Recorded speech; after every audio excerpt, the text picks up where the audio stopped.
The next day, Gordon arrived at Crowburn's gate with the express from Barrow.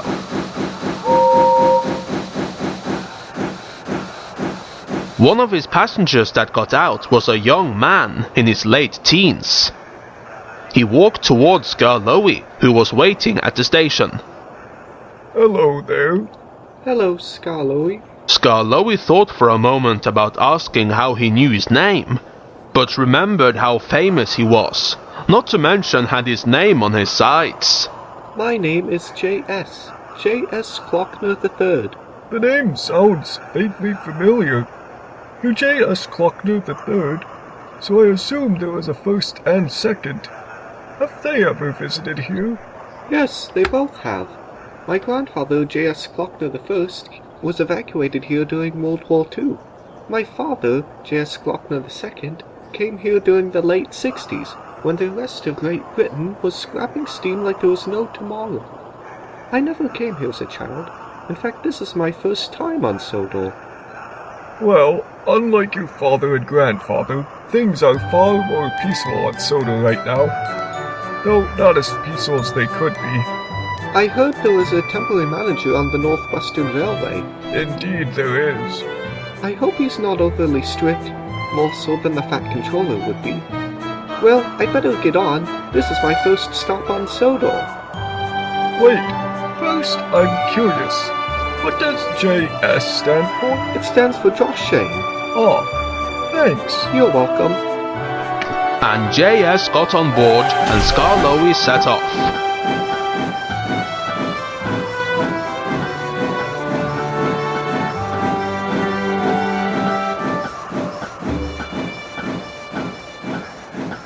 Well, just a few more minutes until I start off with the express. But Gordon was wrong. Just then, the station master came up. Sorry, Gordon, but you'll have to wait. A goods train is about to pass through. Mr. Shales told me it gets priority over you. What? A goods train over the express? Oh, the indignity. That catchphrase would never suit his grace. Like your catchphrase is any better, then why are you there? Shouldn't you be out running? I was never properly restored, so I'm on static display for now. I hope someday they remember me like they did Sir Handel. Just then, the goods train came, being pulled by 7071, who, as he promised, was now working hard.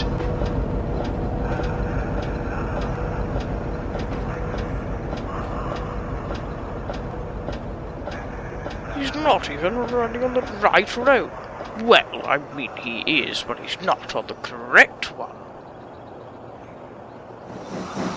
Meanwhile, at Knapford Station, Emily was about to leave with her passenger train when the station master came up.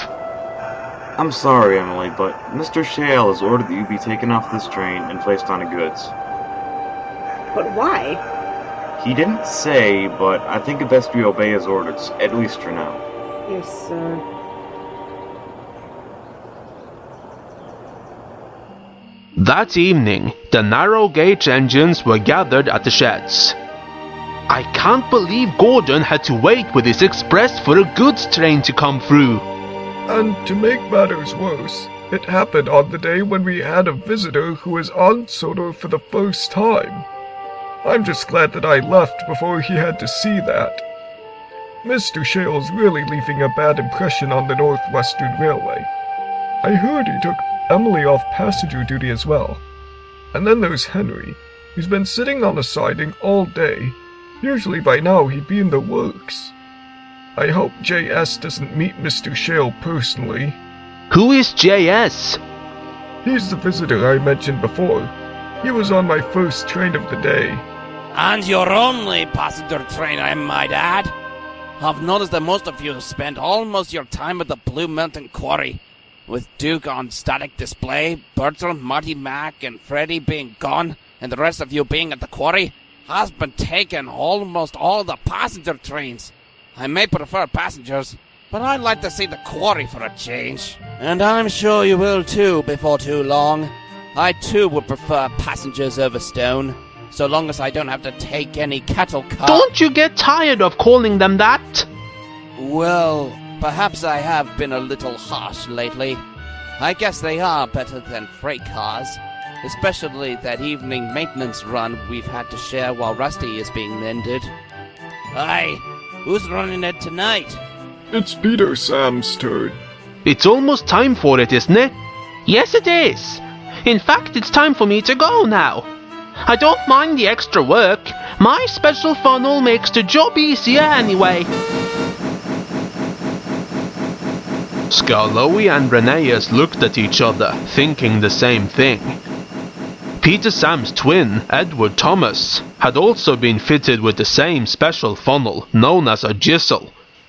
But it had been removed years ago, and it was discovered it was not any more efficient than an ordinary funnel. But neither had the heart to tell Peter Sam or any of the other engines that.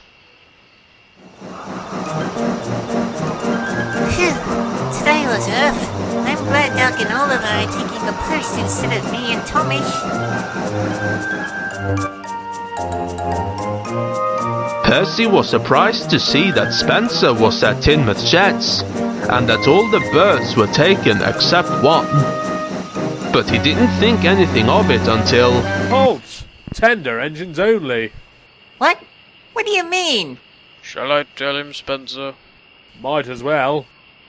These sheds are now the official property of the Secret Tender Club. Seriously? Yes. And move out of the way, a new member's coming in.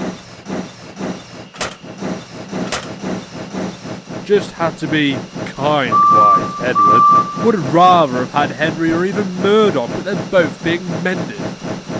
Would have rather had Henry or Murdoch for what? What's going on here? Why are you here, Spencer? Don't you usually stay at Knapford Sheds? And what's Percy sitting out there? Spencer's forms the Secret Tender Club. Aye, for tender engines only. You are all actually following Spencer's ideas? Well, yes, I suppose. Yeah, really? You're all going to join Spencer? Well, fine then. I don't need your stupid club. I'll just go and make one of my own. And by that, you mean you're going to go and pout about it, right? Is it that obvious? Yes, pretty much. Well, see you later, tender louses.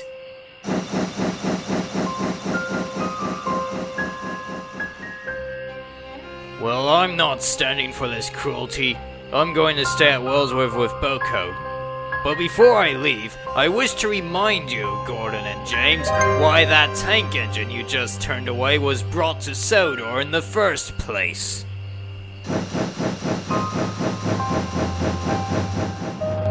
Donald and Douglas had been feeling bad, and left 30 minutes later to stay at Alsberg. Emily left 20 minutes after them, also having felt guilty. She went to Knapford Sheds to stay with Arthur and Harvey.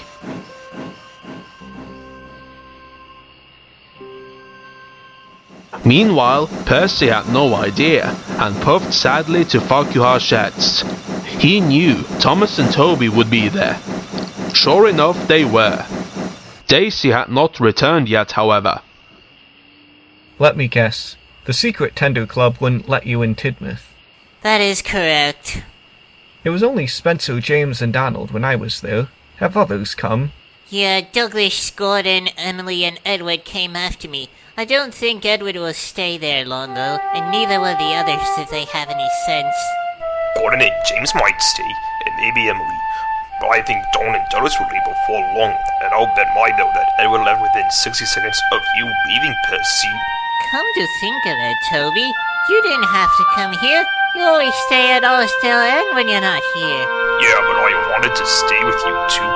Besides, even if I don't stay at Tidmouth Sheds, I still think it's undignified and unfair. The Fat Controller would have never put up with this rubbish. But no matter how long this lasts, it will all end when he gets back, and he won't stay away forever. But he won't stay away forever, Mr. Shale. I know, but it's amazing what can happen in 2 weeks, and it will be at least that long before Sir Topham Hatt returns. Besides, I've got an American steam engine coming tomorrow. While he'll only be on static display, I think it'll help reduce suspicion. Here comes Stevie's diesel. Good evening. You wish to see me, Mr. Shale? Yes, we Americans are planning to take over the island of Sodor and get rid of steam engines. It's been tried many times before, but this is one of the first times we've had an official of your caliber on our side. So there may be hope that we will succeed. Maybe. It's been almost a week since Sir Topham Hatt left, and we've done nothing. Actually, things have already begun. Henry and Murdoch are out of commission. We just need to scrap them in the right way and at the right time. And I've taken an engine off passenger duty today, and I plan to take another off tomorrow. We just need to find some steam engines who we may be able to eliminate quietly. May I suggest a few engines who may not be missed? Of course, this is why I have you here. We need someone who can give inside information. Well, there's this traction engine called Fergus who has never been properly mended since getting buried in a landslide some time ago. Then there are a number of engines who were only bought because of a contract the Fat Controller signed, which is the main reason I'm working on this island. Let me see. Who would not be missed? I've got it. There are 2 tender engines named Molly and Neville. And then there's Dennis the lazy... Wait a minute, he's a diesel like us! I know just the tank engine. His name is Billy. Almost everyone hates him, and he's not seen much. Are you writing these down, Mr. Shale? Yes, indeed. Please, continue. Billy has a brother named Charlie. Oh, he's the worst of the 2. But he's a bit more popular, and his disappearance may be more obvious. Another perfect candidate. Flora is a tram engine who I've not seen since her first day. Then there's the blasted logging locos. Bash, Dash, and Ferdinand. If you got rid of them, nearly everyone would love you, and would even beg you to raise them in their ridiculous home, the Misty Island, from all Sodrian history. I'm not sure if I could do that much. Anyone else? Well, sir, all I can think of are Arthur, Rosie, Whiff, Scruff, Stanley, Hank, and Belle. But I think they're all beloved, except Belle and Hank. But Belle has started to show some potential, and Hank won't return until after the Fat Controller comes back. Thank you. I will see to these engines tomorrow.